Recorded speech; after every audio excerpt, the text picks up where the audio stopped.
प्यारे दोस्तों, आज हम आपको एक गरीब नेक शख्स का वाकया सुनाने वाले हैं जिसने अपनी और अपने घर वालों की भूख मिटाने के लिए एक बेकार मछली खरीद ली।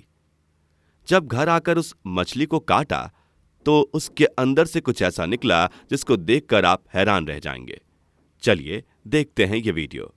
दोस्तों, एक गरीब शख्स बहुत इबादत गुजार और कसीरुल इयाल था।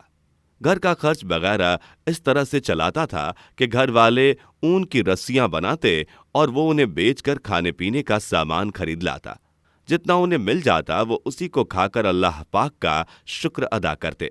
हमेशा की तरह एक मर्तबा वो नेक शख्स ऊन की रस्सियों को बेचने बाजार गया।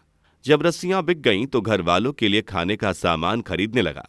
इतने में उसका एक दोस्त उसके पास आया और कहने लगा, मैं सख्त हाजतमंद हूं, तुम मुझे कुछ रकम दे दो। उस रहमदिल इबादत गुजार शख्स ने वो सारी रकम उस जरूरतमंद को दे दी और खुद खाली हाथ घर लौट आया। जब घर वालों ने पूछा खाना कहाँ है तो उसने जवाब दिया, मुझे एक जरूरतमंद ने सवाल किया, वो हमसे ज्यादा हाजतमंद था, लिहाजा मैंने सारी रकम उसको दे दी। घर वालों ने कहा, अब हम क्या खाएंगे, हमारे पास तो घर में कुछ भी नहीं है। उस नेक शख्स ने घर में इधर उधर नजर दौड़ाई और उसे एक टूटा हुआ प्याला और घड़ा नजर आया। उसने वो दोनों चीजें लीं और इस उम्मीद के साथ बाजार की तरफ चल दिया कि शायद इन्हें कोई खरीद लेगा और मुझे कुछ खाने का सामान मिल जाएगा। चुनाचे वो बाजार पहुंचा, लेकिन किसी ने उससे वो टूटा हुआ प्याला और घड़ा ना खरीदा। इतने में वहां से एक शख्स गुजरा जिसके पास एक खराब मछली थी जो फूली हुई थी। मछली वाले ने कहा, तुम मेरा खराब माल अपने खराब माल के बदले खरीद ले, यानी ये टूटा हुआ प्याला और घड़ा मुझे दे दे, मुझसे ये फूली हुई मछली ले ले। उस आदिब शख्स ने यह सौदा मंजूर कर लिया और खराब मछली लेकर पलट आया और घर वालों के हवाले कर दी। जब उन्होंने उस मछली को देखा तो कहने लगा कि हम इस बेकार मछली का क्या करें। उस इबादत गुजार शख्स ने कहा, तुम इसे भून लो, हम इसे ही खा लेंगे। अल्लाह पाक की जात से उम्मीद है कि वह मुझे रिज्क अता जरूर करेगा।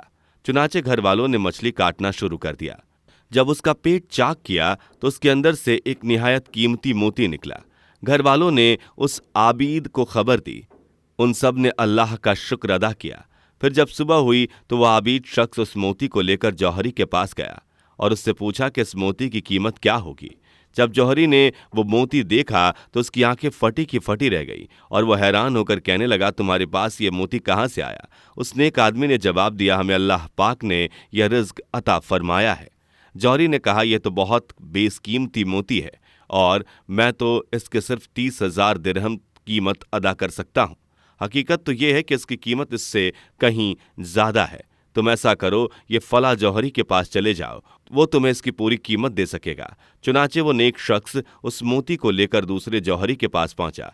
जब उसने कीमती मोती देखा तो वो भी उसे देखकर हैरान रह गया और पूछने लगा कि यह तुम्हारे पास कहाँ से आया? उस आबिद ने वही जवाब दिया कि यह अल्लाह पाक की तरफ से रिज्क अता किया गया है। जौहरी ने कहा, इसकी कीमत कम से कम 70,000 दिरहम है।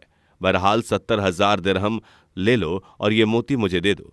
प्यारे दोस्तों, ये हकीकत है कि जो शख्स किसी की मदद करता है अल्लाह पाक उसकी मदद करता है। जो किसी पर रहम करता है अल्लाह पाक उस पर रहम करता है। और सदका करने से माल में कमी नहीं आती बल्कि बरकत होती है। और जो लोग माल की मोहब्बत दिल में नहीं बिठाते वही लोग सखावत जैसी नेमत से हिस्सा पाते हैं। अल्लाह पाक पर मुकम्मल यकीन रखने वाला कभी रुस्वा नहीं होता। दोस्तों, आज की इस वीडियो में इतना ही। अल्लाह